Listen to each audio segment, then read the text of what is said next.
Masuk adik, masuk. Atas. Iya, masuk. Iya.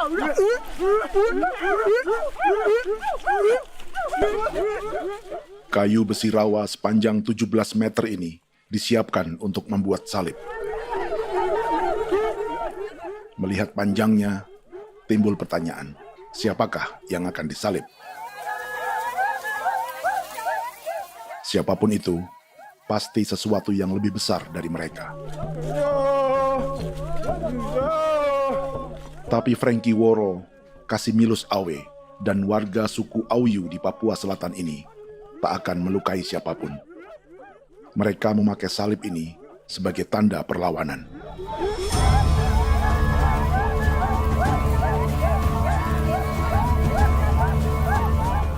Yang mereka lawan memang lebih besar,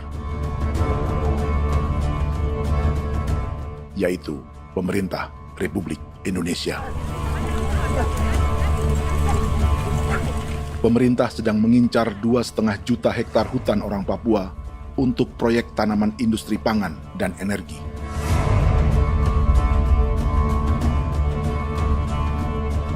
Ratusan kilometer dari salib orang-orang Auyu itu, orang Muyu sedang menyiapkan gerakannya sendiri. Tapi kali ini dalam bentuk sebuah pesta.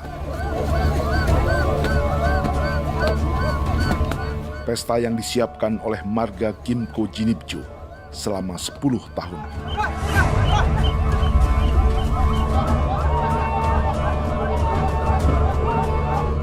Sosok di marga ini adalah Willem Kimco, orang asli Papua yang tak punya kartu identitas kewarganegaraan manapun.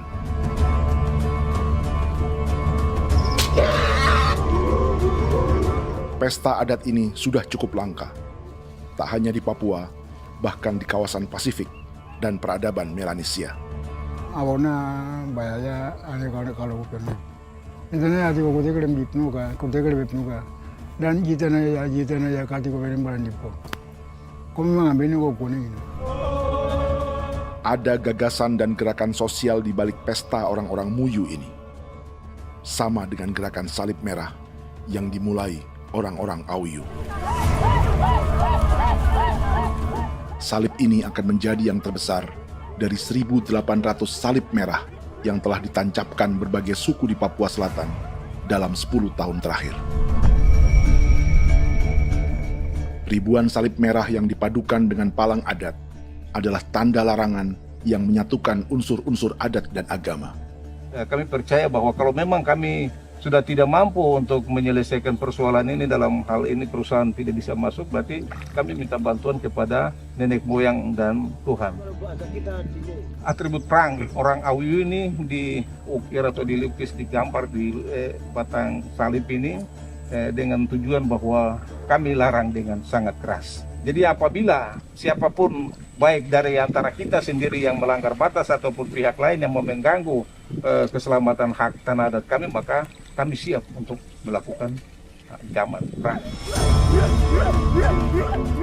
Salib-salib ini tidak ditancapkan di halaman-halaman gereja, melainkan di tanah dan hutan adat, di dusun-dusun sagu, dan di tempat-tempat yang disakralkan.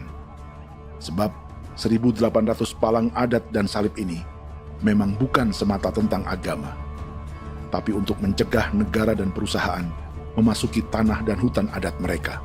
Papua bukan tanah kosong.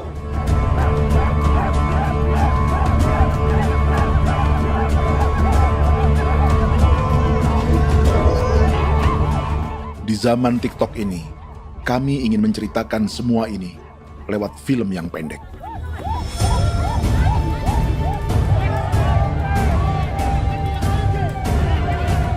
Tapi kami jelas gagal.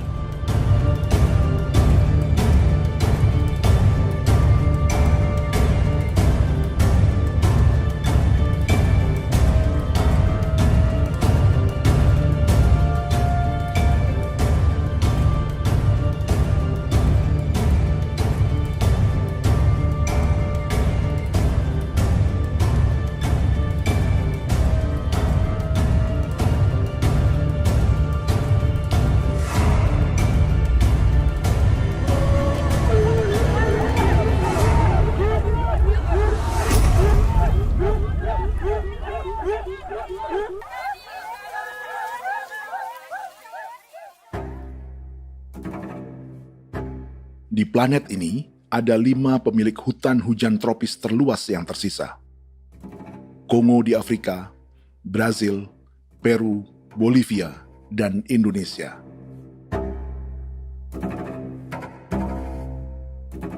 Di Indonesia, satu-satunya pulau yang hutannya masih terjaga adalah Papua, pulau terbesar kedua di dunia setelah Greenland. Lewat sejarah kolonialisme yang panjang, pulau ini kini dikuasai 2 negara. Bagian barat oleh Indonesia yang juga dikenal sebagai West Papua, dan bagian timur menjadi Papua Nugini. Dan tepat di perbatasan ini, di bagian Indonesia, sedang terjadi proyek pemusnahan hutan terbesar di dunia.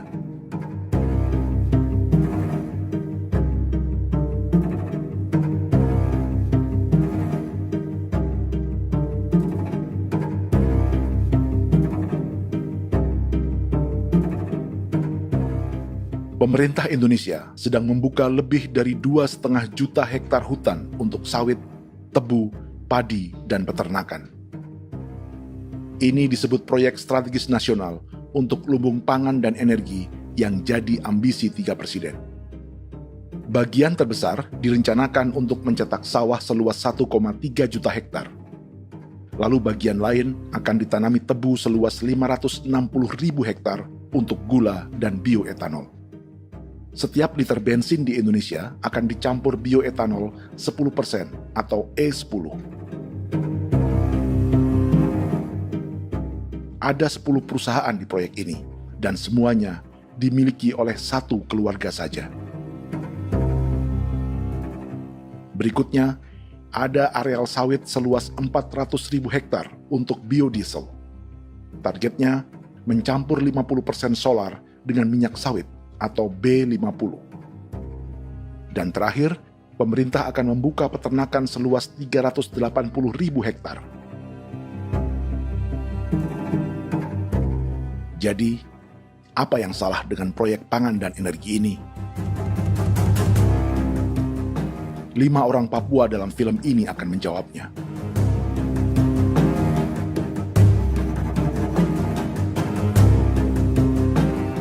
Yang pertama adalah Yasinta Moiwen dari suku Marin.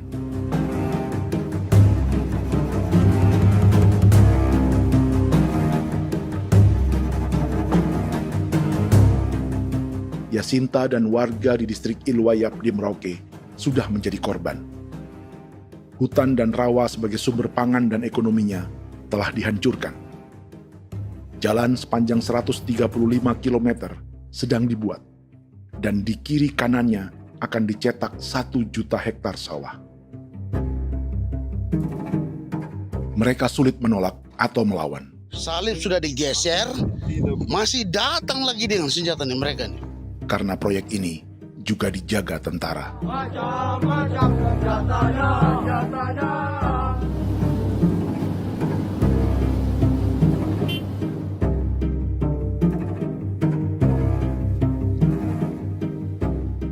Yang kedua adalah Natalis Buer di distrik Tanah Miring, Merauke. Petani milenial ini merasa ditelantarkan. Sebab setelah hutannya diubah menjadi sawah, sebagian sawah-sawah ini tak tergarap. Orang asli Papua seperti Natalis tak punya modal untuk benih, pupuk, perawatan, hingga ongkos panen.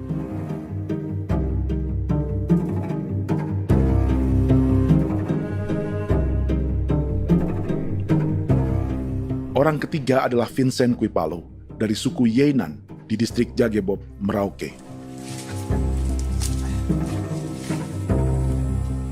Vincent dan suku Ye sedang menjadi korban. Hutan adat orang-orang Ye sedang dihancurkan untuk perkebunan tebu dan bioetanol. Tanah mereka juga diincar untuk markas-markas militer, pasukan yang akan menjaga proyek pangan dan energi ini.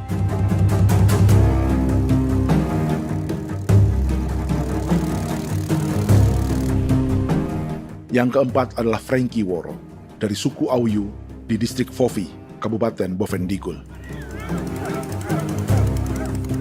Hutan dan tanah mereka terancam perluasan perkebunan sawit untuk campuran biodiesel atau B50. Orang-orang dari suku Auyu ini adalah calon korban. Merekalah salah satu pelopor gerakan Palang Adat dan Salib Merah. Meski kadang berseberangan dengan gereja yang mereka anggap lebih mendukung pemerintah dan perusahaan. Mereka bahkan sedang merencanakan gerakan yang lebih besar, dengan salib yang lebih besar.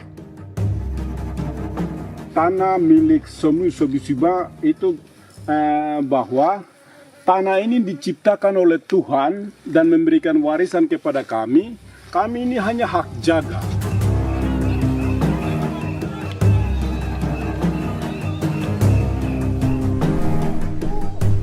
Sosok kelima adalah Willem Kimco dari suku Muyu di Bovendigul.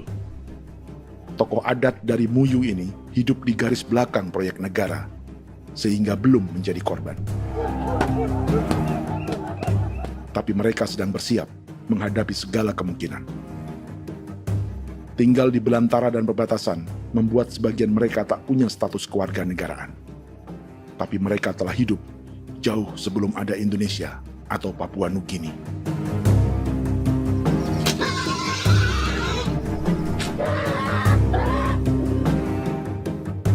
Kelimanya mewakili jutaan orang asli Papua yang sedang terancam eksistensinya. Jika kita merasa kepunahan peradaban Neanderthal di Eropa, Aztec dan Inca di Amerika, atau aborigin di Australia adalah sejarah masa lalu, film ini menceritakan bagaimana pemusnahan sebuah bangsa dan kepunahan sebuah peradaban sedang terjadi di masa hidup kita. Kepunahan bukan karena kerusakan lingkungan dan ruang hidup semata, juga karena dihantam 60 tahun operasi militer.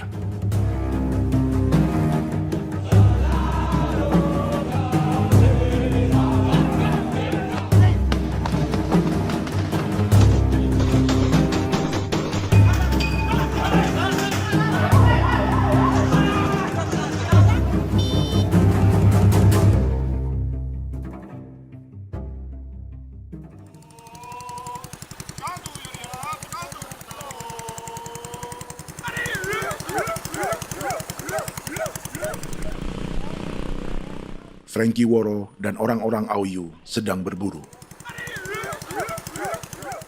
Tapi lokasi perburuan mereka mulai dikuasai perusahaan perkebunan sawit.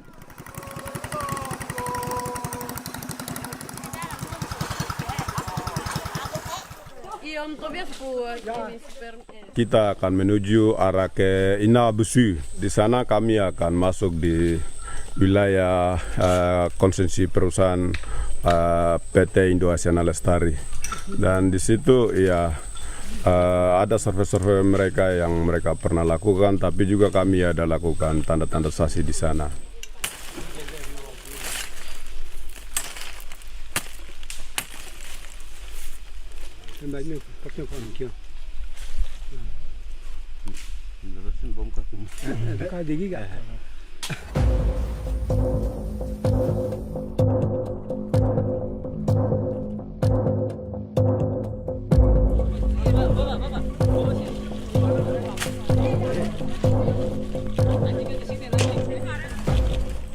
Dapat dengan yang induknya, tapi karena induknya dia lari dan terlambat kerja, akhirnya yang bisa kita dapat dia punya anak ini saja. Ini kalau pakai bahan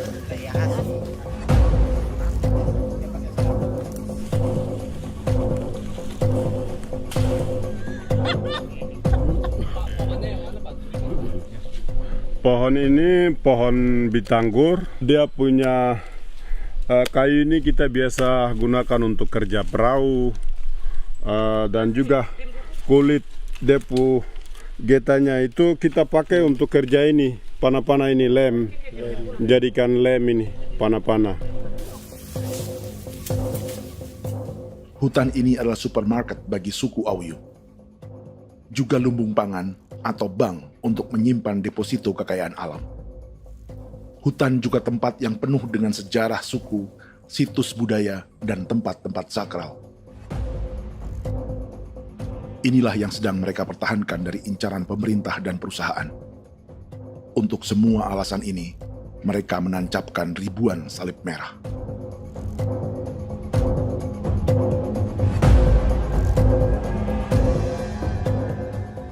Tapi dari kampung, warga suku Auyu memberi kabar pada Frankie tentang intimidasi oleh aparat negara agar mereka melepas tanah ke perusahaan sawit dan berhenti memasang palang adat dan salib merah. Ada beberapa titik yang saya sudah siap, tetapi di sini emergensi dari saya, terutama di Kampung Sokanggon, PT Damai Timber. Dia mengganggu saya dengan menggunakan kekerasan maupun pihak hukum. Dan kemarin saya ada pernyataan penolakan secara resmi, tapi masih tetap dengan menggunakan pihak hukum untuk masuk, untuk harus dituntut saya untuk harus diterima perusahaan itu. Kita di situ ada 15 marga, tetapi 15 marga juga tidak setuju. Marga-marga siapa yang terima dan marga-marga mana saja yang menolak. Nanti kita lihat dari pertimbangan itu, dan di situ dan kita undang mereka untuk bicara dengan kami. Sebagai sosok yang aktif dalam gerakan, warga Auyu terus memberi informasi lapangan kepada Frankie yang tak selalu berada di kampungnya. Izin pernyataan yang mereka paksa saya untuk tanda tangan itu, tapi sementara saya tidak tanda tangan. Data semua ada di tangan saya. Ya. Baik, kalau gitu itu lebih bagus karena tanda tangan itu yang berbahaya. Iya. Tanda tangan itu yang lebih berbahaya karena sekarang ini modern dan canggih, dan itu yang mereka biasa pakai untuk tipu muslihat. Mereka biasa pakai itu di tanda tangan itu. Betul. Dari Bambisa juga di Sofia dia masuk untuk memaksakan kami marga untuk harus menerima perusahaan itu. Tapi kemarin kami sudah menolak. Babinsa di sini nama bosku. Itu yang sekarang strategi militer yang sekarang mereka pakai. Jadi yang penting masyarakat itu yang benar-benar mau menolak siap dukung ketua marga siapa yang nanti tampil. Ini adalah peta konsesi sawit untuk biodiesel dalam proyek strategis nasional. Dan di distrik Fofi inilah, orang-orang Auyu hidup dari sungai dan hutan. Tapi Frankie di Bovendigul masih lebih beruntung. Setidaknya dibandingkan Yasinta Moyen di Merauke yang sudah kehilangan hutan dan rawanya.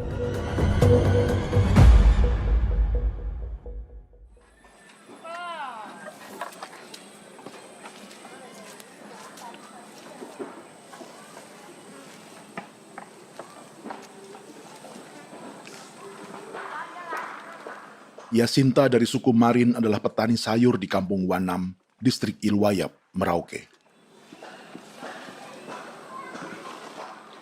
Memanfaatkan lahan yang ada, ia berkebun dan menjual hasilnya ke pasar kampung. Ini ekonomi warga di Wanam untuk menghasilkan uang, lalu memberi barang kebutuhan yang tak bisa mereka produksi sendiri. Tapi kehidupan sebenarnya ditopang oleh ekosistem hutan dan rawa. Inilah sumber pangan utama dan peradaban mereka.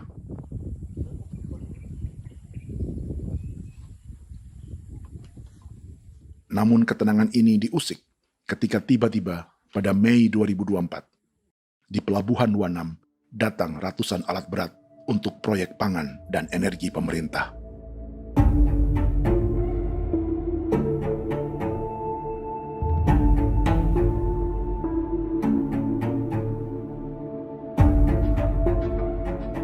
Kami masyarakat setempat kami tidak tahu. Kami kaget pagi-pagi kapal sudah ada di pelabuhan kami.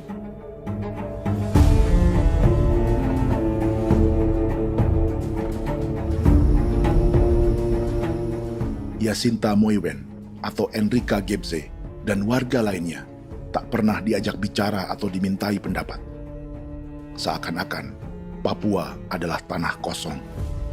Kita suka kaget yang dong bawa turun alat berat dong bawa turun, kita kaget masyarakat.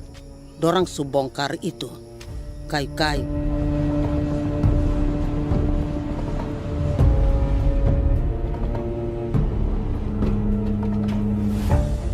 Bersamaan dengan alat-alat berat itu, juga berdatangan tentara Indonesia untuk mengawal proyek pembukaan hutan milik Jacinta.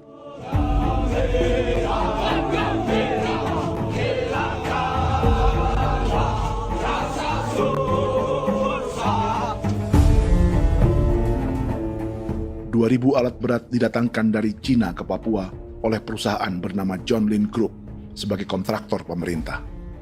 Ini disebut sebagai pesanan eskavator terbesar di dunia dengan nilai 4 triliun rupiah. Misinya membuka hutan dan rawa milik orang Marin, salah satunya untuk membangun jalan sepanjang 135 km. Sementara di kiri kanannya akan dicetak sawah yang ditargetkan seluas 1,3 juta hektar. Jalan berupa garis lurus ini bukan rute tradisional ekonomi masyarakat. Jalan ini akan menghubungkan kawasan perkebunan sawit dan tebu di sebelah timur, juga untuk mobilisasi pasukan militer. John Lin Group adalah perusahaan yang dimiliki Andi Samsudin Arsyad atau yang dikenal dengan Haji Isam. Sebagian orang mengenalnya sebagai pengusaha yang hobi balapan mobil.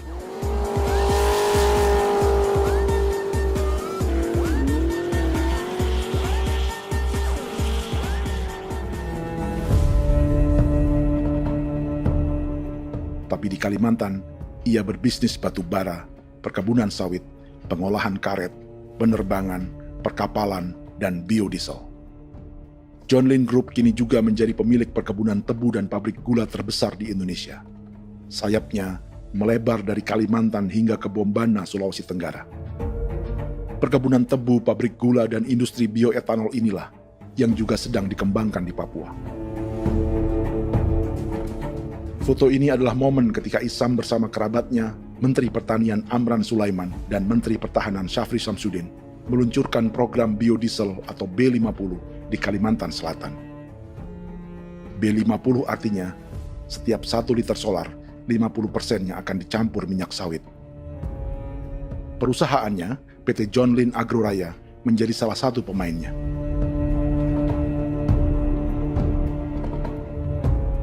Sepanjang tahun 2025, saham PT John Lin Agroraya pernah naik hingga 700%.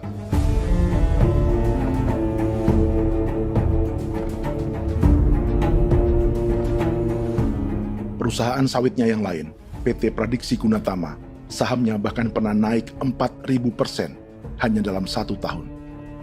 Dari harga saham ini saja, nilai kekayaan keluarga Isam diperkirakan mencapai 100 triliun rupiah lebih, menjadikannya salah satu keluarga terkaya di Indonesia dan salah satu pemain penting industri bioenergi. Dan di Papua Selatan inilah sebagian sawit-sawit untuk mendukung program B50 akan ditanam.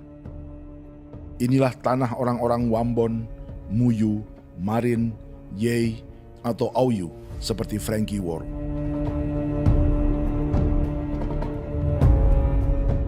Haji Isam pernah menjadi tim kampanye nasional Presiden Joko Widodo dalam pemilu 2019 saat melawan Prabowo. Bintang Mahaputra Utama diberikan kepada Saudara Andi Syamsuddin Arsyad. Beliau berjasa luar biasa dalam mendorong pertumbuhan ekonomi daerah maupun nasional. Setelah menjadi presiden, Prabowo memberi gelar kehormatan Bintang Mahaputra Utama pada Isam.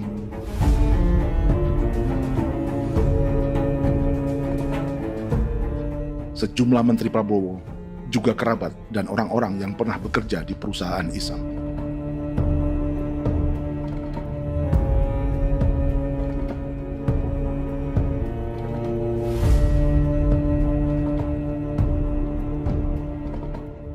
Lawan sebesar inilah yang sedang dihadapi Jacinta di kampung Wanam, Merauke. Atau petani perempuan lain seperti Enrika Gebse. Jadi alam kita ini sudah rusak.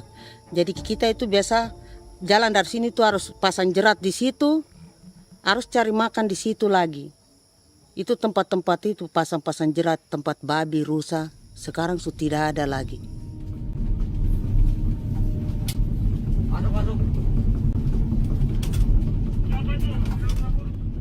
Rekaman ini memberi gambaran bagaimana Kasuari kehilangan rumah di bekas hutan dan rawa yang telah dibabat.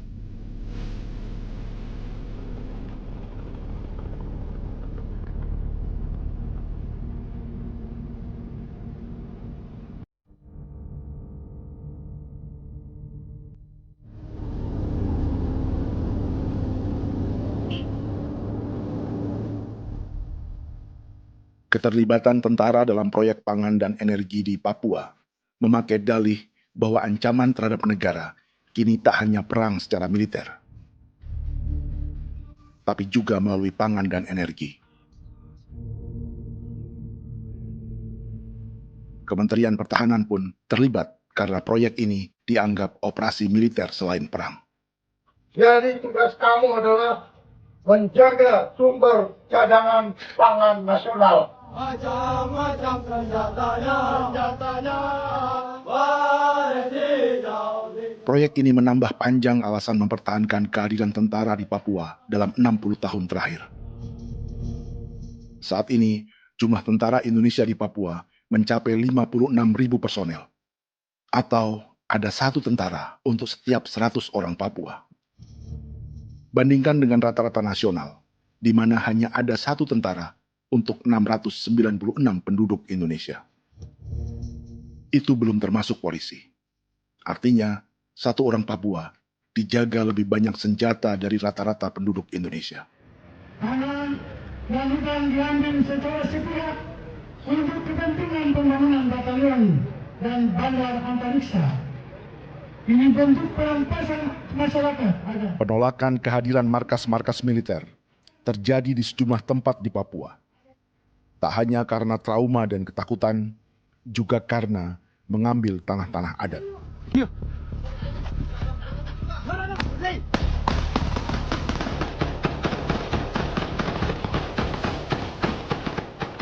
Salah satu alasan mengapa militer terus ditambah di Papua, karena masih ada perlawanan dari Organisasi Papua Merdeka atau OPM selama 50 tahun terakhir.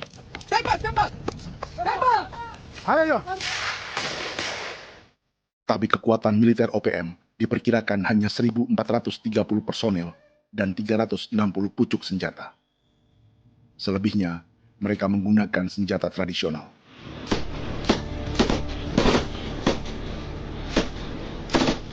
Dengan demikian, kekuatan tentara dan polisi di Papua 58 kali lebih besar dari gerilyawan Organisasi Papua Merdeka.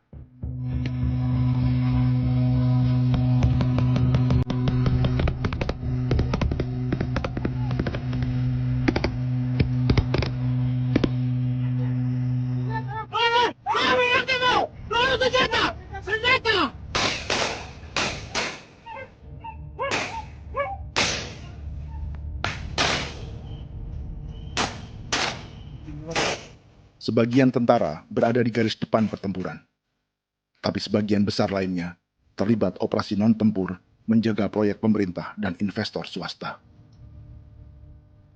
Seperti Batalion Infanteri Teritorial Pembangunan di distrik Jagebob, Merauke ini.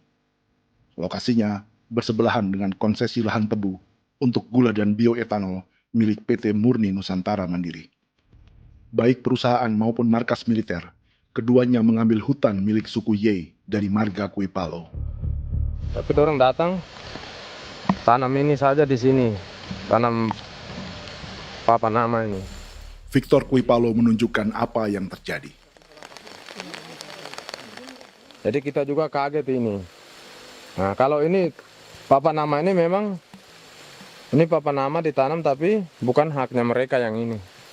Ini hak kami di sini, hak dusun kami, marga Kuipalo yang punya hak dusun ini. Setelah memasang patok, alat berat mulai bekerja untuk membangun markas militer di tanah orang Ye.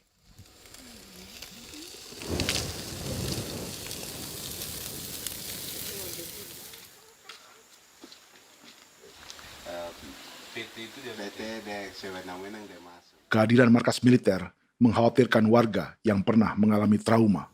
Takut kenapa? Kalau macam yang awal macam sekarang bu kampung hidup ini kan aman. Terus kenapa harus didirikan korem di sini? Bukankah dengan adanya Korem semakin aman ada tentara di sini? Kalau untuk kampung kayaknya tidak bisa aman kalau ada tentara, paling masyarakat dipukul itu ini. Kalau kampung hidup begini malah saya sejahtera dan saya punya masyarakat. Apa pernah ada pengalaman buruk sebelumnya dengan tentara di daerah sini? Ada yang cerita waktu pos-pos di sini tuh di 13, 12 itu zaman katanya Patimura. Memang kasihan. Malah kita punya orang ini yang dianiaya betul, dipukul. Disuruh kerja bakti tidak mau atau lama mencari, namanya kita pangkur sagu itu butuh waktu 1 minggu. Kalau lama begitu ya paling diseret apa pukul itu. Operasi militer Indonesia di Papua dimulai tahun 1962 lewat Operasi Trikora. Tapi perlawanan bersenjata pertama di Papua baru dilakukan tahun 1965 di Manokwari. Nanti tanggal 1 Mei jam 12.30 pemerintahan di Irian Barat mutlak akan jatuh di tangan.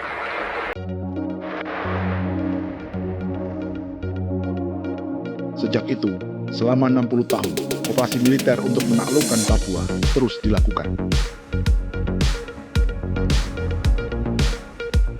Salah satu operasi militer paling berdarah adalah Operasi Wibawa untuk memenangkan Indonesia dalam jajak pendapat tahun 1969. 643 orang tewas di Paniai. Lalu disusul 4.146 korban tewas antara tahun 1977 hingga 1978.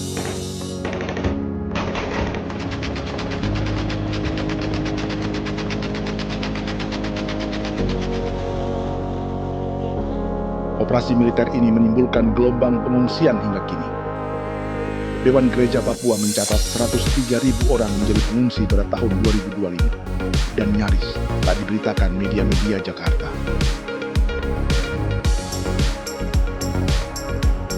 Jumlah pengungsi terbesar tercatat di Nuga yang mencapai 20.000 jiwa.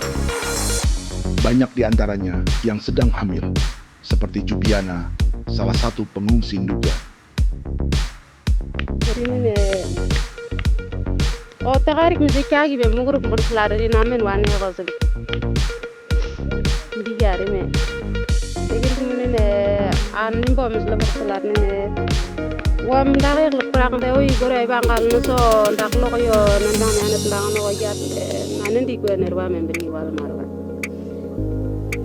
digirik me nerwa tri ngel no semana o ngal siya kaya ber kumbit nyak masala ore na me bo goselo ri namen wani go semane kuman na wan wen mo lo dak ri namen bre go lo na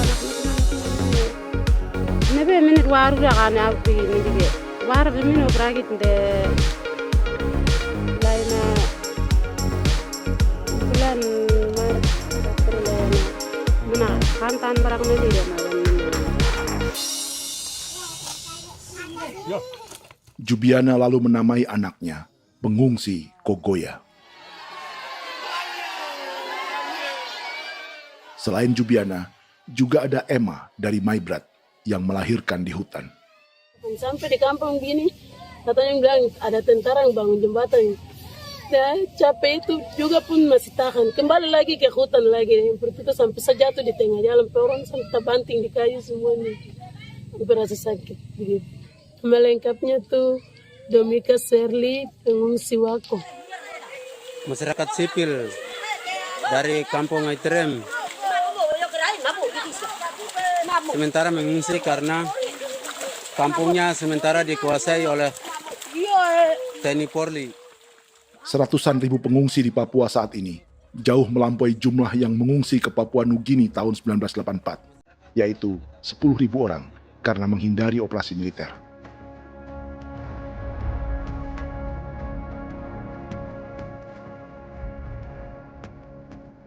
Bersamaan dengan operasi militer, eksploitasi sumber daya alam Papua juga dilakukan sejak masuknya tambang emas dan tembaga Freeport pada tahun 1967.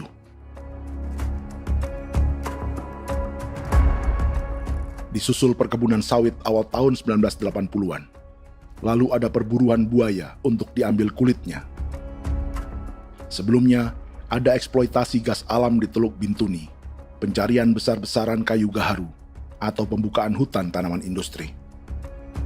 Ini belum termasuk perburuan dan perdagangan ikan arwana di selatan Papua, penebangan kayu merbau dari hutan-hutan Jayapura, emas di Blok Wabu Intan Jaya, bahkan nikel di pulau-pulau kecil Raja Ampat.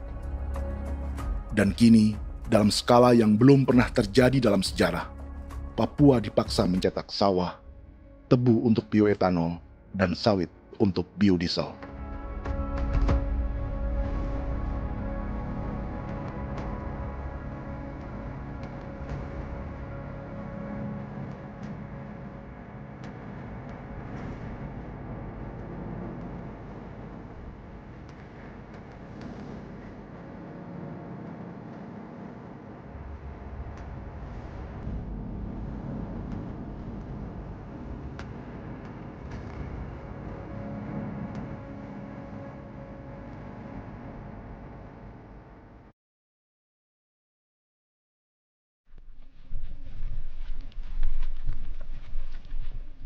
Inilah yang sedang menimpa keluarga Vincent dan Victor Kuipalo di Merauke.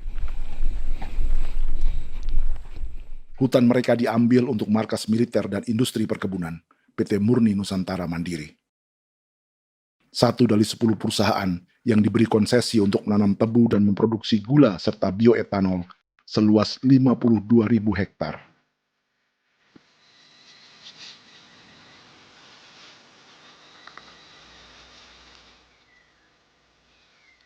Perusahaan ini dianggap mengambil hutan dan tanah orang-orang Ye, terutama marga Kuipalo, yang memiliki hak adat terhadap 2.300 hektar hutan.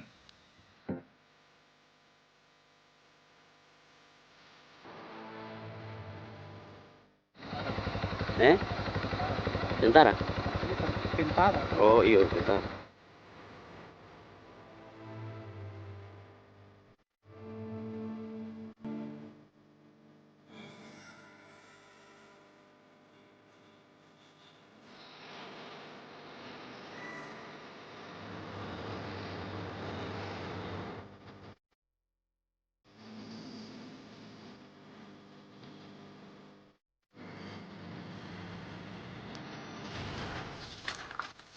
Keluarga Kuipalo sedang melihat apakah perusahaan semakin mengancam tanah mereka.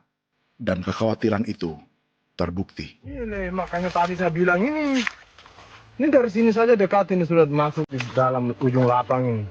Ini hutan, yang ini hutan yang orang ada bongkar sekarang ini. Ini sudah punya alat sudah dekat ini.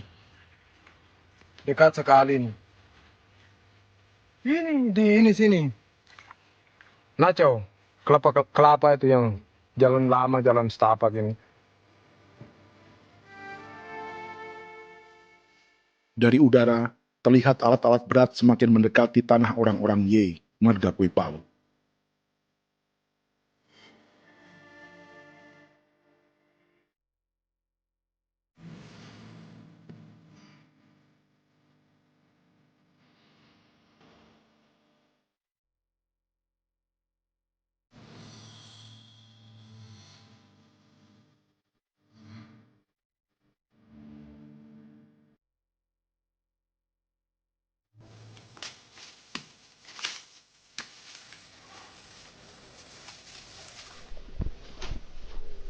Keesokan harinya, Victor dan kerabatnya memberi tanda cat merah di pohon-pohon yang berada di batas tanah mereka.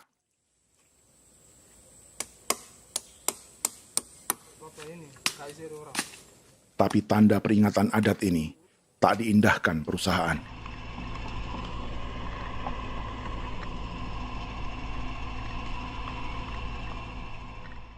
Dua bulan kemudian, perusahaan tetap memasuki tanah marga Kuipalo. Sama-sama. Kami manusia, kau lihat. Tapi tidak sakit hati sekali saya kasih tahu adik. Ini sama baik kalau pikiran berubah lagi tangan, kami juga punya tangan. Hanya beda rambut.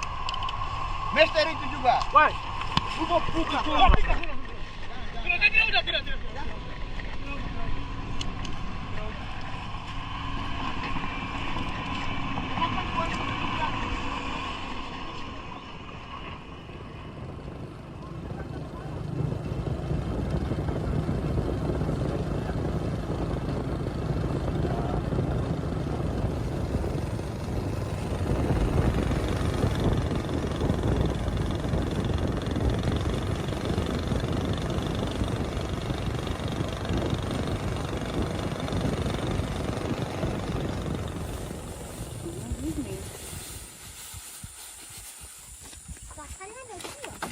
masuk sih.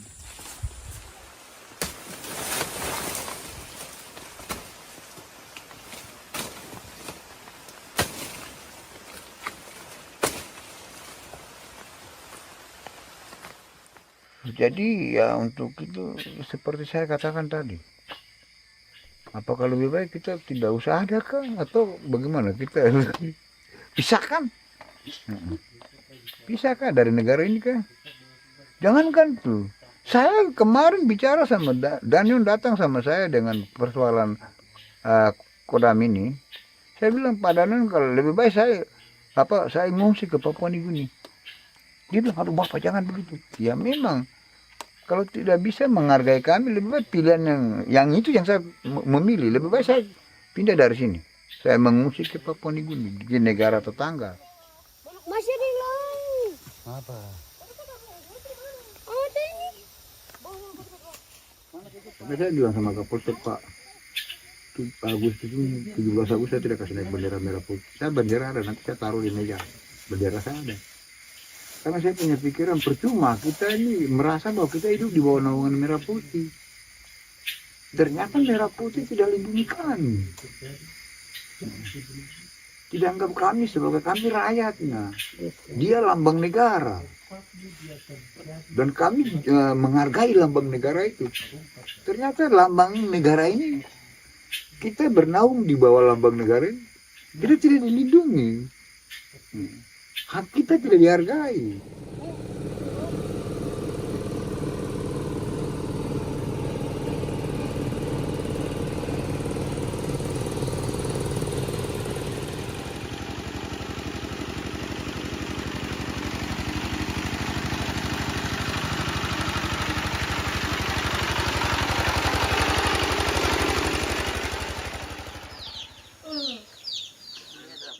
Marga Kuipalo dari suku Ye terus mendapat teror dan intimidasi agar melepas tanah mereka yang hanya dihargai Rp300.000 per hektar. Tapi mereka tidak berjualan tanah. Makanya mama itu tidak suka untuk lepas tanah. Untuk apa? Baru di dalam hutan itu ada obat-obat tradisi. Itu sudah Kalau macam ada sayur juga, kita ambil sayur yang dia tumbuh sendiri. Jadi kita ini mau kemana, kalau itu sudah digusur, ya habis. Kita ini jadi penonton. Jangan sampai kita ini duduk minta di jalan. Jadi kita tidak mau seperti itu. Makanya tanah itu kita tidak melepas. Tapi mungkin orang lain tuh dia senang saja. Lebih baik saya pegang uang merah dulu. Saya bisa beli-beli itu ini. Nanti datang uang sudah habis, gembel, mau cari kemana lagi, hutan sudah habis, mau makan ikan di mana, kali sudah hancur. Seperti Yasinta di Wanam, suara dan gerakan kaum perempuan Papua sangat nyaring dan tak bisa diabaikan. Saya sebagai perempuan tolak untuk perusahaan masuk di sini. Karena kalau saya terima anak-anak saya mau dikemanakan, mau tinggal di mana. Apapun yang terjadi saya tetap tolak. Demi tanah ini saya akan berjuang, demi saya punya anak-anak. Yang katanya mengutamakan anak Papua, nyatanya yang kerja kebanyakan ya orang-orang Jawa. Saya sendiri orang Jawa, tapi bukan mau bicara yang tidak-tidak. Memang kenyataannya seperti orang-orang Papua itu diterbelakangkan, kurang diutamakan, gitu.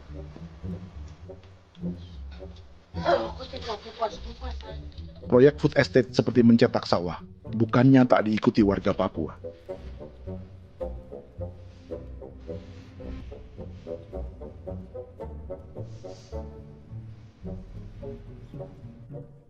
Salah satunya Natalis Buer di distrik Tanah Miring, Merauke.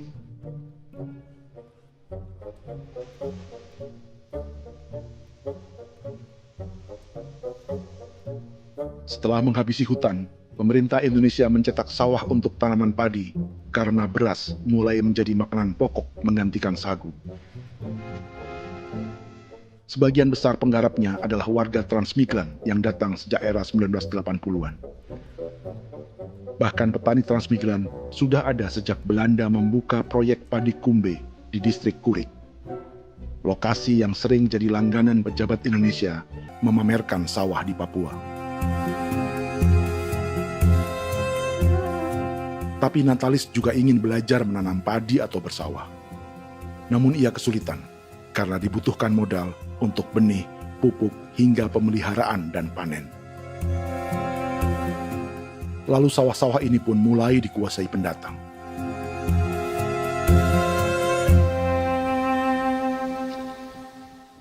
Tapi sejauh ini di kampung kami ini yang saya lihat memang ada kelompok kami punya di sini yang sudah tergabung dalam Gapoktan, kemudian masuk dalam optimalisasi lahan.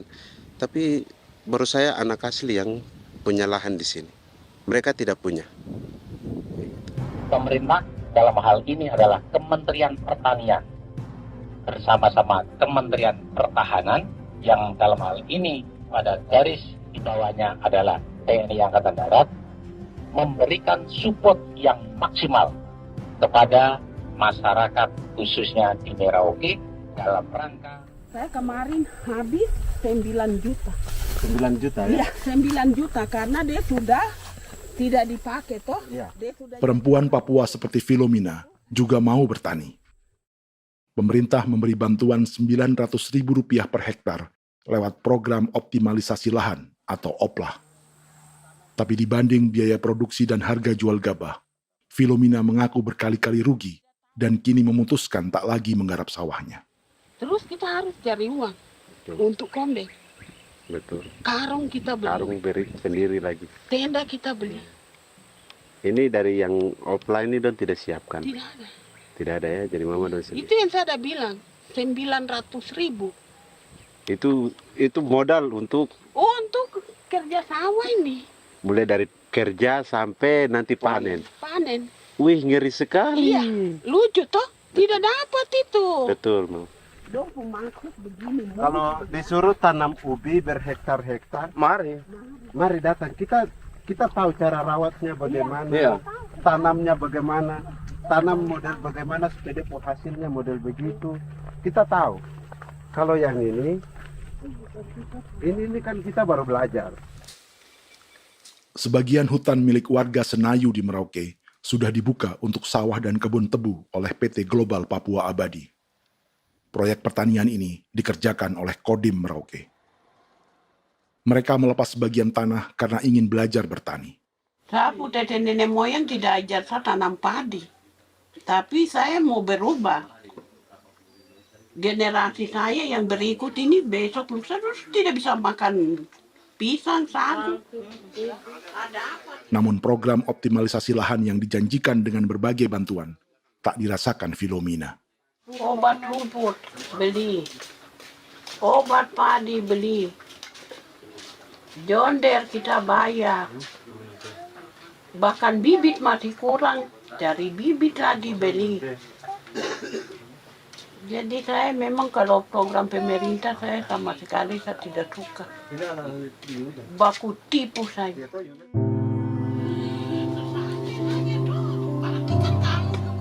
Mereka merasa ditinggalkan sendiri, jatuh bangun belajar bertani padi. Sementara sumber pangan dan air yang semula mudah didapat, kini telah berganti sawah dan kebun tebu. Dulu kita masih bisa jalan, nanti masak di kali, pakai air kali. Minum pakai air kali. Sekarang, kok mau masak?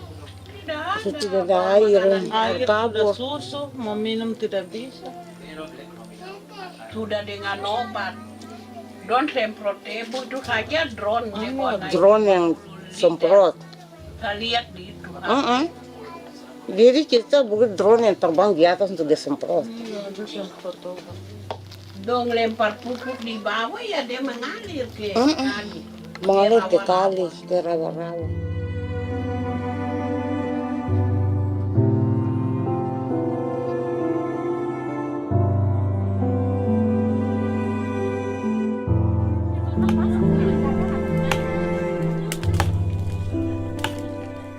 Seperti pertanian sawah bagi orang Bali atau Toraja, Bagi orang Auyu dan suku-suku lainnya di Papua Selatan, sagu juga bukan semata tentang pangan.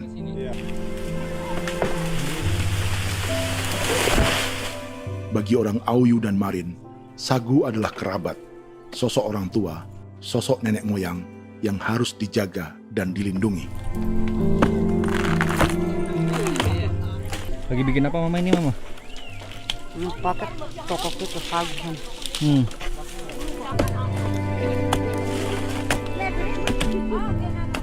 Kami diingatkan oleh leluhur, sagu itu tidak boleh digusur dan tidak boleh diganggu dengan cara apapun, dan di dalam rangka kepentingan apapun tidak boleh. Kamu harus bela, bahkan sampai nyawa pun harus menjadi taruhan demi membela keselamatan penggerakkan sagu di atas tanah ini.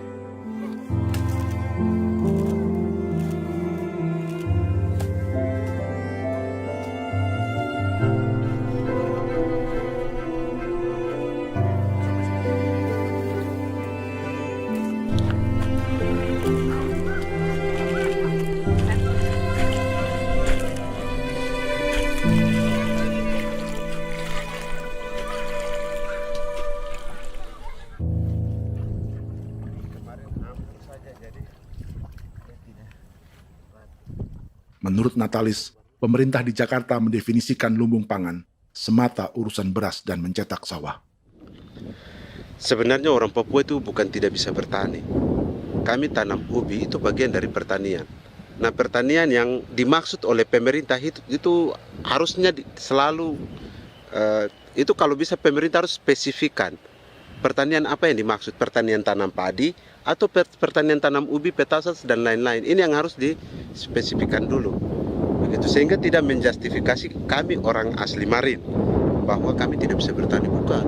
Kami buka kebun besar-besar di sana, bahkan bermeter-meter, ratus-ratus meter pakai sekop, bukan pakai ekskavator, tapi ini pakai skop. Itu pertanian, begitu. Bagi Natalis, alih-alih memaksimalkan sawah-sawah yang sudah ada untuk petani Papua, pemerintah selalu membuka hutan baru, seperti dikerjakan perusahaan John Lynn Group dan melibatkan tentara. Padahal, sejarah keterlibatan militer dalam proyek food estate atau cetak sawah adalah sejarah kegagalan yang bertubi-tubi 4 presiden selama 30 tahun terakhir.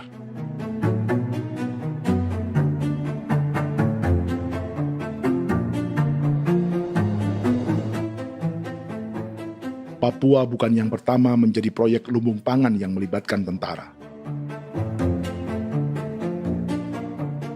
Kalimantan telah menjadi korban 30 tahun sebelumnya.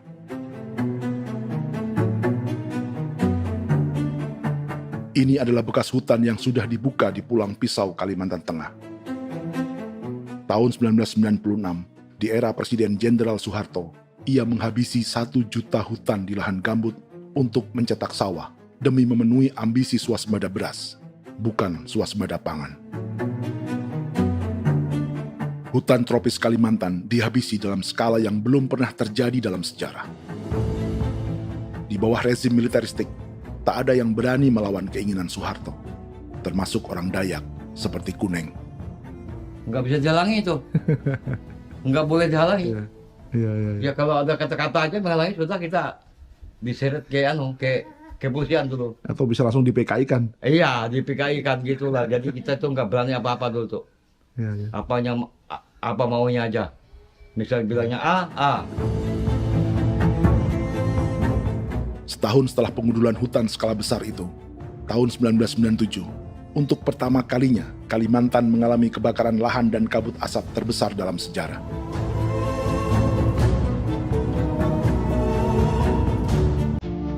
Sebagai ilustrasi, ini kondisi kabut asap tahun 2015.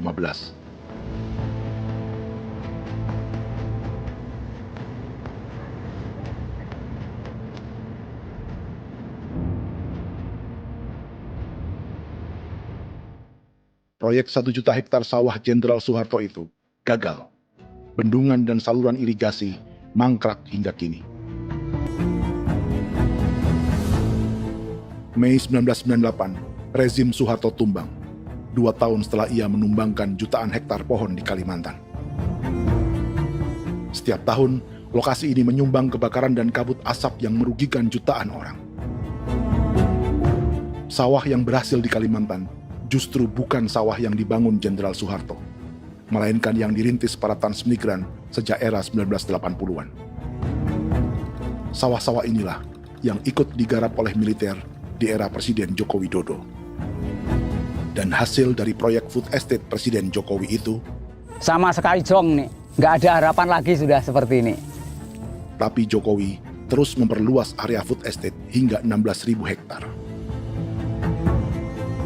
Presiden Jokowi juga menyerahkan urusan lumbung pangan ini kepada Prabowo yang saat itu menjadi Menteri Pertahanan.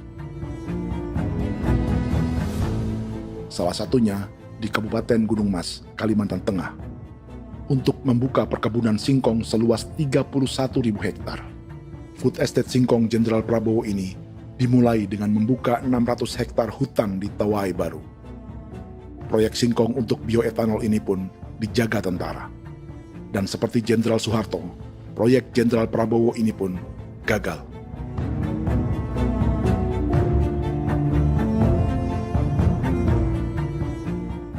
Dengan reputasi ini, Joko Widodo dan Prabowo justru sedang membuka 2,5 juta hektar di Papua.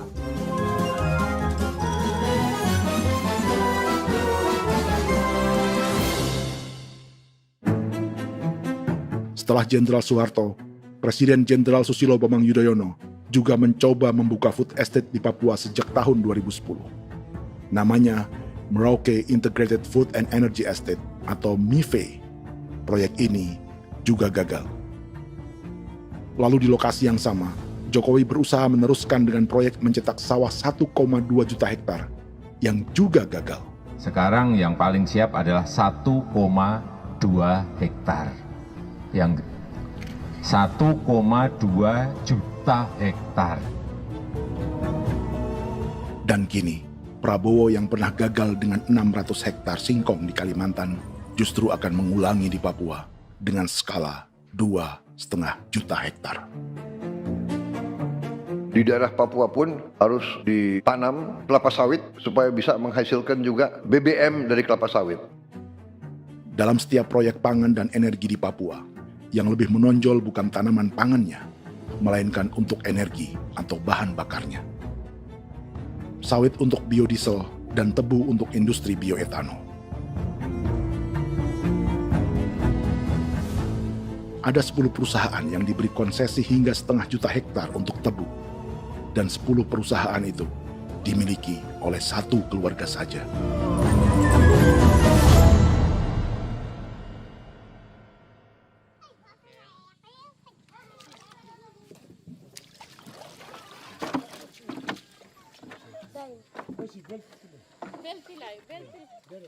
Para perempuan Auyu di Bovendigul akan berangkat memancing.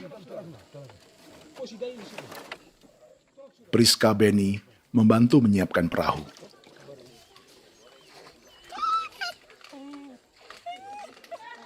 Mereka akan mengumpulkan bahan pangan di hutan untuk persiapan acara penancapan salib merah berikutnya.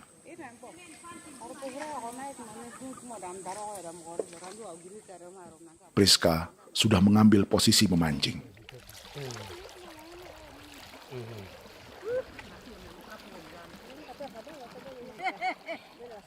1.800 salib merah telah dipasang di wilayah adat berbagai suku di Papua Selatan untuk menghalau perusahaan sawit dan tebu.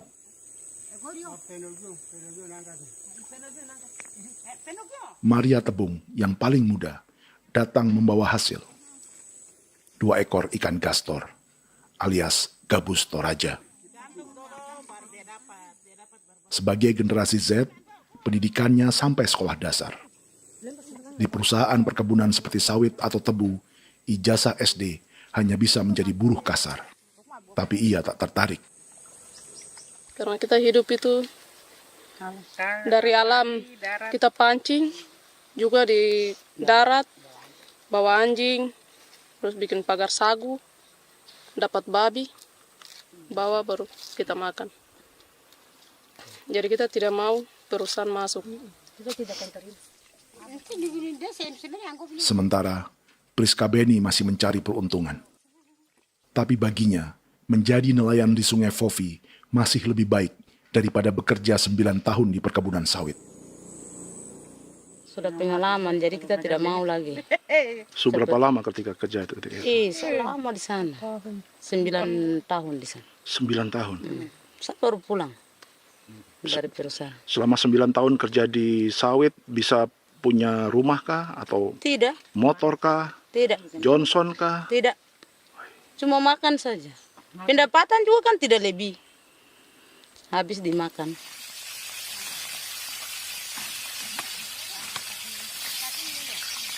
Satu minggu libur berapa hari?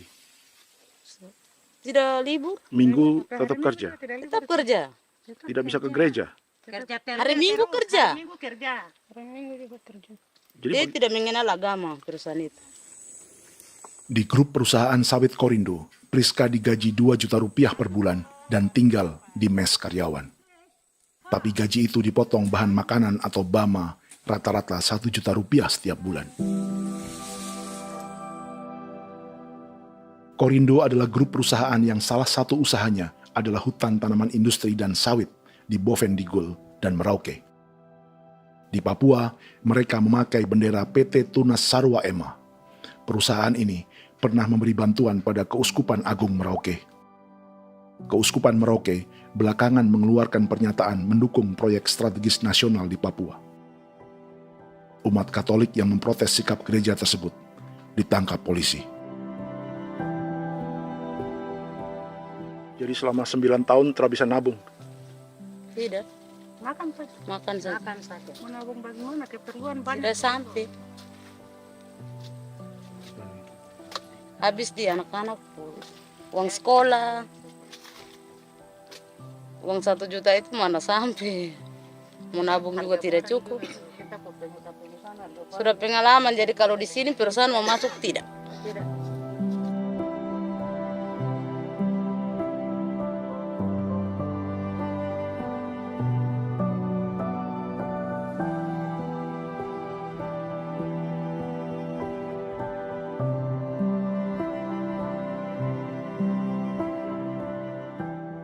Dan menu makan siang seperti ini agaknya sulit bagi buruh sawit atau tebu yang digaji 2 juta rupiah per bulan. Generasi Z seperti Maria Tebung atau generasi milenial seperti Priska Beni punya matematika ekonominya sendiri. Sawit untuk biodiesel atau tebu untuk bioetanol tak akan ada bedanya bagi mereka.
Perkebunan tebu 1,5 juta hektar di Merauke adalah ide 3 presiden untuk menggenjot penggunaan bioenergi sebagai campuran bahan bakar fosil. Selain swasembada pangan, swasembada energi di daerah Papua pun harus ditanam kelapa sawit supaya bisa menghasilkan juga BBM dari kelapa sawit. Juga tebu menghasilkan etanol. Singkong, kasava juga untuk menghasilkan etanol.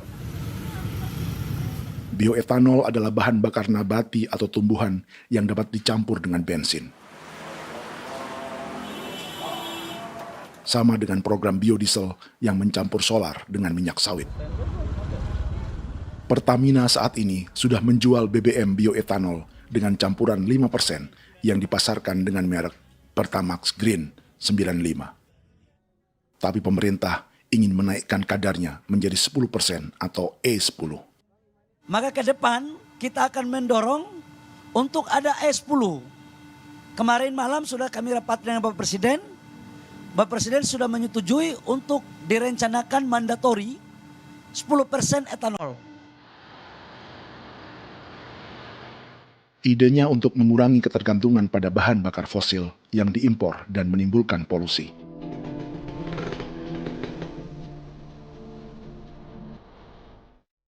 Tapi bioetanol bukannya tak mengorbankan lingkungan, hutan, rawa, dan manusia. Karena program E10 membutuhkan 7,3 miliar liter bioetanol, maka lahan yang dibuka untuk menanam tebu bisa mencapai 1,3 juta hektar.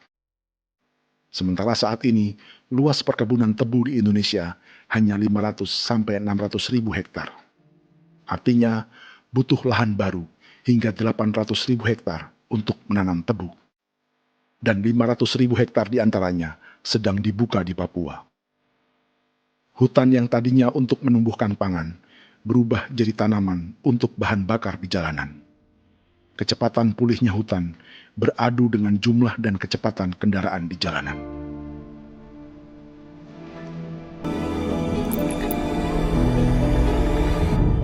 Dahaga terhadap energi tak pernah bisa dipuaskan. Setelah minyak sawit untuk biodiesel, dunia kini merambah singkong, jagung, dan tebu untuk bioetanol. Benua Amerika, Eropa, sebagian Afrika, hingga separuh Asia kini mulai memakai bioetanol sebagai campuran bahan bakar.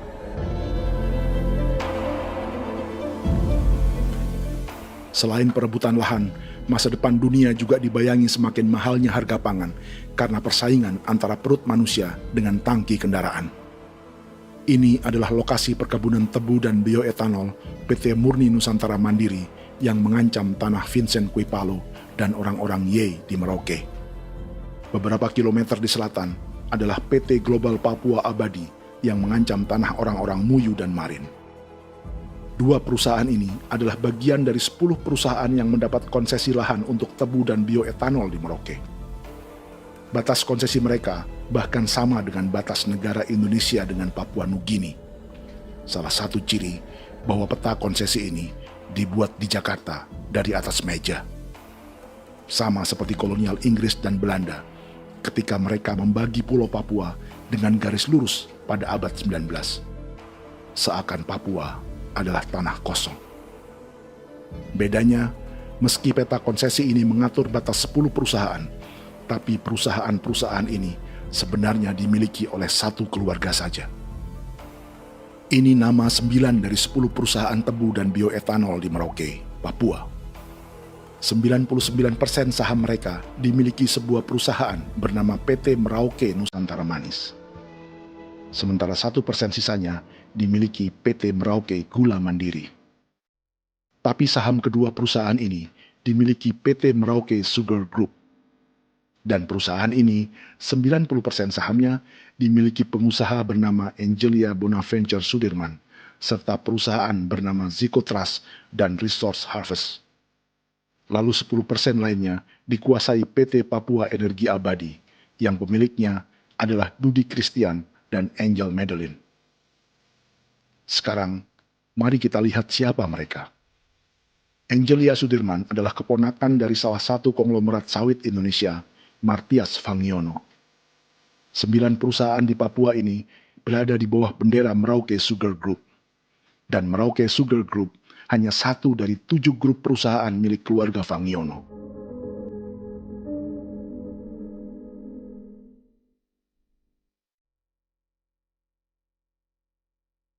Ini Martias Fangiono. Seperti Haji Isam, Martias selama ini dikenal sebagai pengusaha sawit yang kini merambah bisnis tebu dan bioetanol. Ini momen saat penanaman perdana tebu di Merauke bersama Presiden Joko Widodo Juli 2024. Di sini juga ada anak Martias Fangiono, yaitu Wirastuti Fangiono. Wirastuti adalah salah satu yang menonjol dari keluarga Fangiono. Tahun 2025, Forbes mencatatnya sebagai konglomerat termuda dengan kekayaan 23 triliun rupiah yang mengendalikan 2 grup usaha, FAP Agri dan Surya Dumai Industri. Keduanya adalah perusahaan sawit dan biodiesel. Anak dan bapak ini adalah investor utama bagi Jokowi dan Prabowo untuk proyek tebu dan bioetanol di Papua. Sementara yang ini adalah Martua Sitorus, pemilik raksasa agribisnis dunia, Wilmar International, yang juga memegang konsesi sawit di Papua lewat berbagai perusahaan. Tapi Martua kini memakai bendera baru, yaitu KPN Corporation atau Karunia Prima Nastari. KPN inilah yang memiliki kelindan bisnis dengan keluarga Fangiono untuk proyek tebu Merauke. Apalagi grup Wilmar yang didirikannya juga pemain gula utama di Australia. Tahun 2010, Wilmar membeli 100% saham perusahaan gula terbesar Australia, Sucrogin. Akuisisi senilai 1,5 miliar dolar Amerika ini langsung menjadikan Wilmar pemain tebu terbesar kelima dunia. Sebagian bibit tebu yang ditanam di Merauke adalah varietas yang dikembangkan Lembaga Riset Gula Australia atau Sugar Research Australia. Sugar Research Australia lalu menjalin kontrak pengembangan bibit dengan PT Global Papua Abadi milik Fangiono. Tapi masalahnya, Sugar Research Australia adalah badan publik yang tugasnya memajukan petani tebu dan sebagian dananya berasal dari pajak warga Australia. Itu artinya, warga Australia membiayai pengembangan bibit tebu untuk investor dan pemerintah Indonesia. Dokumen ini menunjukkan bahwa lembaga yang dibiayai warga Australia itu pernah memiliki kontrak penyediaan bibit dengan PT Global Papua Abadi milik keluarga Fangiono. Kontrak itu baru berakhir pada November 2024. Artinya, saat Presiden Jokowi dan keluarga Fangiono menanam bibit tebu pada Juli 2024 ini, kontrak itu masih berlaku. Nama lain dalam keluarga ini adalah Siliandra Fangiono, yang pada tahun 2024 dijuluki Raja Sawit Termuda dengan kekayaan 39 triliun rupiah dalam catatan Forbes. Ia mengendalikan grup First Resources. Secara umum, keluarga Fangiono memiliki 20 perusahaan di Sumatera, 32 perusahaan di Kalimantan, 1 di Jakarta, 2 di Singapura, dan 25 perusahaan di Papua. Di Papua, perusahaannya tersebar dari Sorong, Mapi, hingga Merauke. Para politikus dan pejabat Indonesia terus membesarkan konglomerasi, meski Martias Fangiono pernah divonis 1,5 tahun penjara karena kasus pembalakan liar dan kebun sawit ilegal tahun 2007. Sementara tahun 2022, Wilmar terlibat kasus korupsi ekspor minyak sawit dan divonis mengembalikan kerugian negara 11,8 triliun rupiah. Tumpukan uang ini disebut sebagai pembayaran dari grup Wilmar yang diterima secara simbolis oleh Presiden Prabowo pada Juni 2025 lalu. Tapi peran raksasa biodiesel dan bioetanol dunia ini belum akan surut di Indonesia. Bahkan sebaliknya. Sebuah dokumen presentasi bisnis dari Wilmar International Limited pada tahun 2010 ini bisa menjadi petunjuk.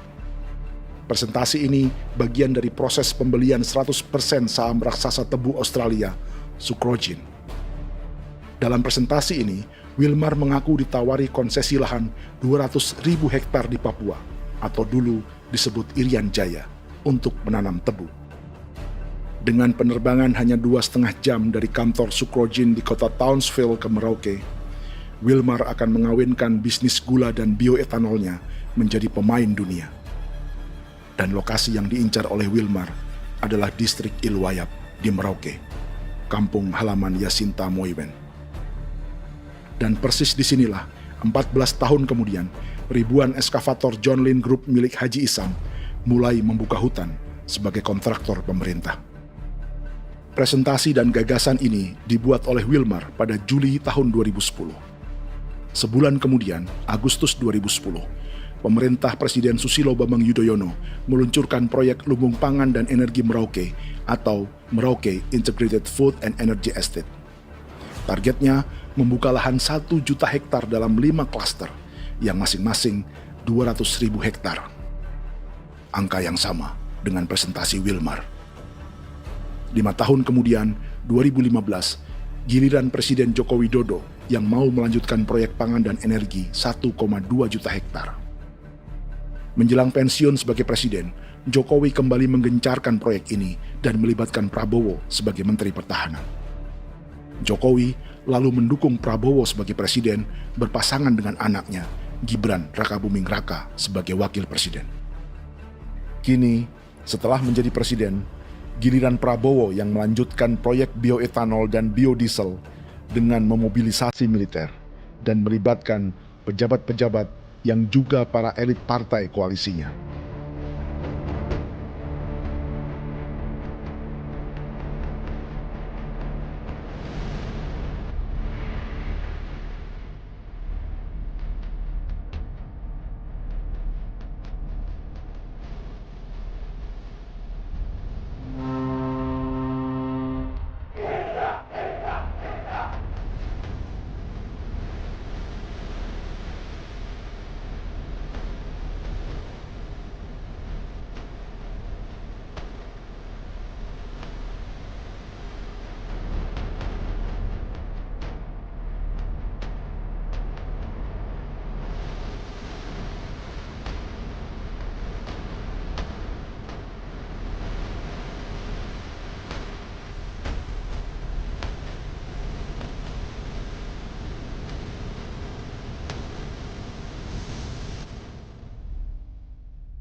Tahun lalu, hutan-hutan di Pulau Jawa dalam waktu singkat berubah menjadi perkebunan tebu di bawah rezim kolonial Belanda.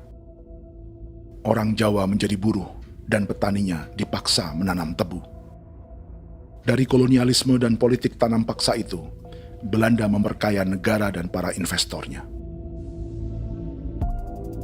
Tak puas membuka hutan untuk perkebunan di Jawa dan Sumatera, kolonial Belanda menanam tebu hingga di Suriname dan mengerahkan ribuan orang Jawa sebagai buruh pada tahun 1890. Inggris yang sudah menguasai negara seluas India dan Papua Nugini pun masih menanam tebu jauh di tengah Samudra Pasifik, di tanah orang-orang Fiji.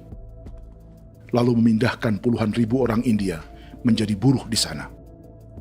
200 tahun sebelumnya, ratusan ribu orang Afrika bahkan diperbudak untuk bekerja di perkebunan-perkebunan tebu Spanyol dari selatan Eropa hingga Karibia, Kuba, atau Jamaika. Jika dulu tebu menjadi gula atau emas putih, kini cerita kolonialisme tebu berlanjut di Papua untuk bahan bakar nabati atau bioetanol. Dan seperti semua cerita tentang kolonialisme, akan ada yang berpesta dan ada yang membayar. Dalam setiap cerita pesta kolonialisme, baik di Jawa, Karibia, atau di Papua, selalu melibatkan para elit lokal, dari pejabat, perwira, hingga agamawan. Tapi dalam setiap kolonialisme, juga selalu ada cerita tentang mereka yang mempertahankan diri dan melawan.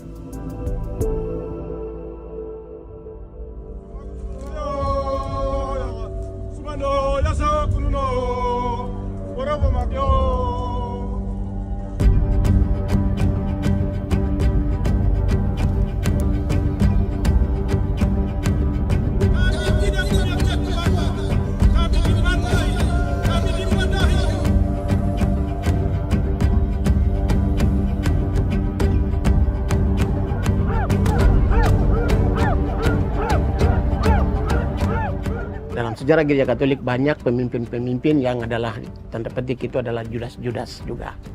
Jadi itu sudah pasti karena itu adalah manusia. Satu sisi sebagai manusia dalam perjalanan digoda, apalagi ada dalam posisi-posisi jabatan ya mungkin banyak tawaran-tawaran lain, lalu disitulah terjadi pergeseran keberpihakannya kepada misi gereja tadi itu untuk umat, untuk mereka yang tertindas. Orang kirim eksavator, orang kirim tentara, orang kirim polisi. Pukul kami bukan pencuri, kami tidak pernah mencuri orang barang. Kami tidak pernah menangis ke orang lain. Kami tidak pernah menangis ke kita Bapak Mama, kami menangis kepadamu. Tuhan kami lemah. Mesti datang ada begitu. Dia kata di hijau Cikuya. Orang datang ke bangsa kami, ke wilayah kami untuk kasih habis kami.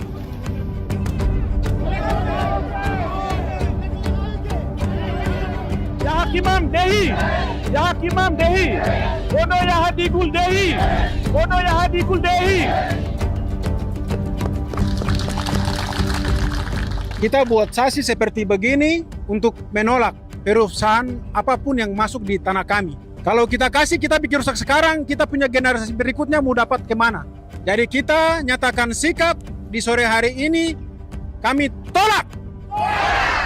Apa yang dilakukan pemerintah untuk PSN adalah kejahatan. Pemerintah bagian dari kejahatan, aktor perusak dan pembunuh terhadap negara, terhadap alam, hutan, terhadap manusia. Jadi negara jadi aktor pembunuh. Jadi Pilatusnya siapa? Negara, pemerintah Jakarta ini. Tanah Wiu bukan kosong. Masyarakat adat kami siapa? Perusahaan tolak. Biar nasa.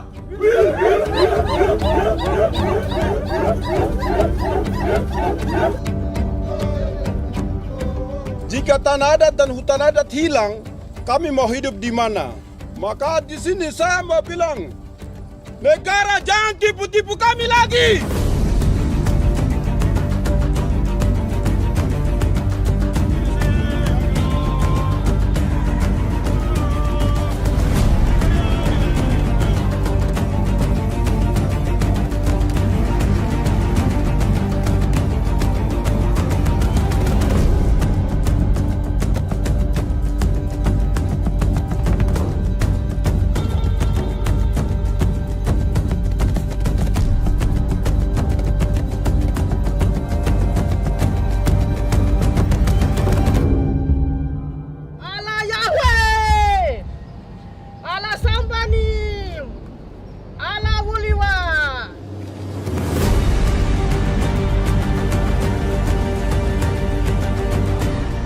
Kalau kami dianggap orang Papua itu bagian daripada Republik ini, tolong hargai kami. Dengan adanya PSN, PT John Hindrup yang sudah menerobos tanah kami dan hutan kami, merusak alam kami. Itu yang kami datang ke Jakarta jauh-jauh dari Papua. Kami mau bersuara kepada Bapak Presiden Prabowo Subianto, di mana keadilan untuk masyarakat Papua. Tolong lihat masyarakat Papua yang sudah mati. Kami bersepakat menyatakan, 1. Gereja-gereja di Indonesia mendukung masyarakat adat yang menolak proyek strategis nasional di tanah Papua. 2. Gereja-gereja di Indonesia menolak militerisme dan otoritarianisme di Indonesia.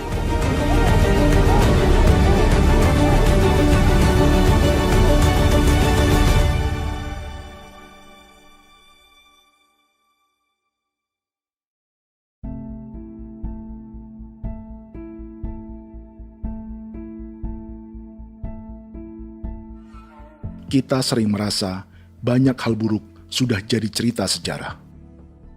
Dan kita sekarang hidup lebih baik, lebih beradab, atau mustahil melakukan kejahatan seperti di masa lalu. Kita tidak lagi menghukum mati orang dengan memenggal kepalanya. Kita menembaknya atau menyuntik racun agar tertidur dan mati. Tapi ada hal-hal yang tak berubah.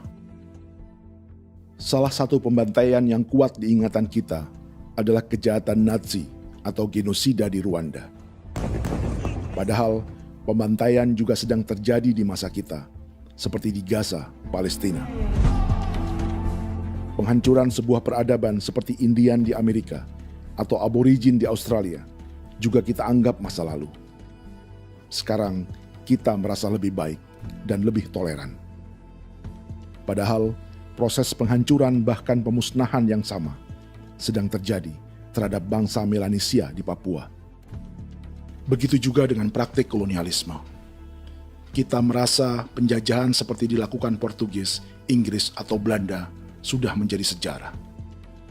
Dan Indonesia tidak mungkin menjajah. Padahal itulah yang sedang terjadi dan dirasakan di Papua.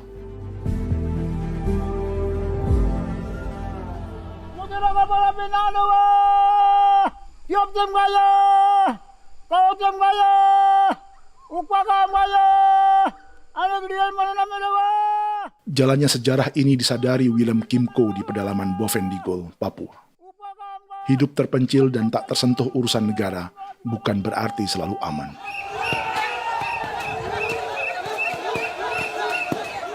Untuk sampai di tempat ini, orang-orang Muyu menempuh 2 hari berjalan kaki mengarungi hutan, lembah, dan sungai. Termasuk mereka yang datang dari perbatasan Papua Nugini. Mereka berkumpul untuk memenuhi undangan pesta adat yang disebut Awon Atatbon atau Pesta Babi. Yang mengundang adalah marga Kimco Jinipjo. Yang dituakan di marga ini adalah Willem Kimco. Ia tak punya kartu tanda penduduk dan kewarganegaraan manapun, baik Indonesia atau Papua Nugini. Tahun 1984, 10.000 orang Papua, terutama suku Muyu, mengungsi ke Papua Nugini untuk menghindari operasi militer Indonesia, termasuk Willem Kimco.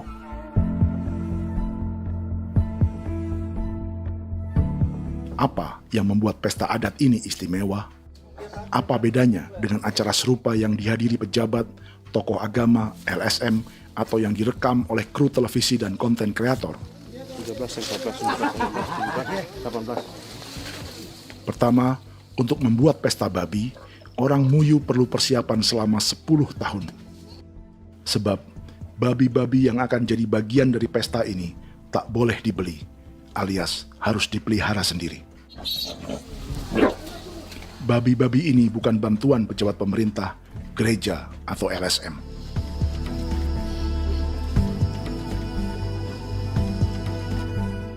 Yang kedua, babi-babi ini tidak dipelihara di kandang. Jadi punya nama babi ini kah? Harimau. Harimau? Harimau. Dia kulit dengan ini bulu di harimau, macam harimau begitu yang kasih nama harimau. Setelah diberi nama, mereka dilepas liarkan di hutan sejak kecil. 10 tahun kemudian, jika tiba saatnya pesta, para pemburu akan mencari mereka di dalam 479 hektar hutan milik marga Kimco. Suku atau marga lain tak akan mencurinya di hutan, karena mereka sudah punya babi dan wilayah masing-masing. Itu artinya, mereka harus tetap menjaga dan mempertahankan hutannya agar babi-babi bisa hidup. Demikian juga dengan lahan pangan mereka, yang menumbuhkan sagu, keladi, atau aneka sayuran.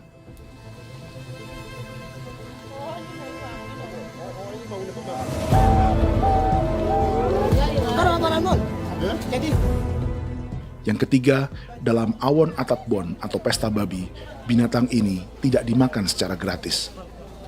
Setiap marga atau klan dalam suku Muyu akan membayar jerih payah tuan rumah menjaga hutan dan memelihara babi.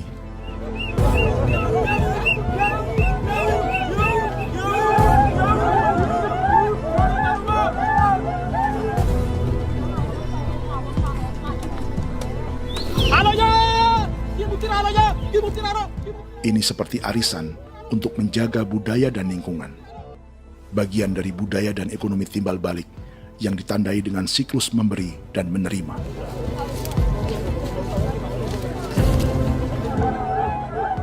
Ini juga cara orang Muyu membangun dan memperluas aliansi.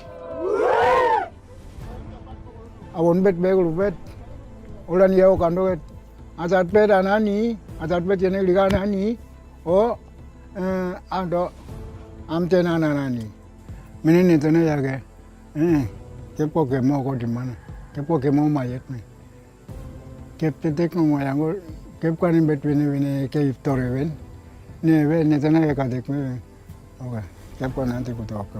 Kepo kep pasar kutu orang ni. Kon kene man gini wan ni wan jo. Koko kati bolon ja bengo. Koko kuning bolon ja. Jika Willem Kimco dan marganya bisa menjaga hutan dan wilayahnya, marga lain ikut diuntungkan sebagai sebuah ekosistem. Demikian juga sebaliknya. Alasan keempat, mengapa pesta babi ini memiliki tempat khusus dalam peradaban orang Muyu, karena Willem Kimco khawatir peradaban mereka akan punah, menyusul ancaman terhadap ekosistem dan hutan.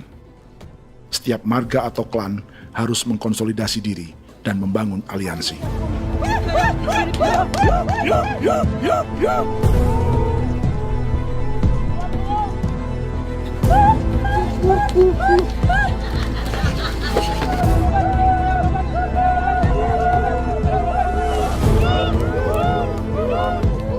Kekhawatiran Willem dan orang-orang Muyu tak berlebihan.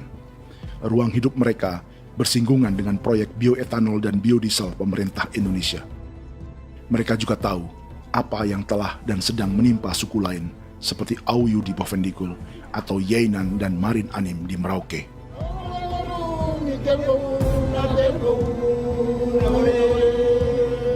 Jika suku-suku lain menggunakan palang adat dan salib merah sebagai gerakan perlawanan, orang-orang Muyu memakai pesta babi untuk mempersiapkan diri dan konsolidasi. Sebab, berbeda dengan saat mengungsi tahun 1984, kali ini yang datang ke tanah orang-orang Muyu tak hanya tentara, juga alat-alat berat bersama para pebisnis pangan dan energi.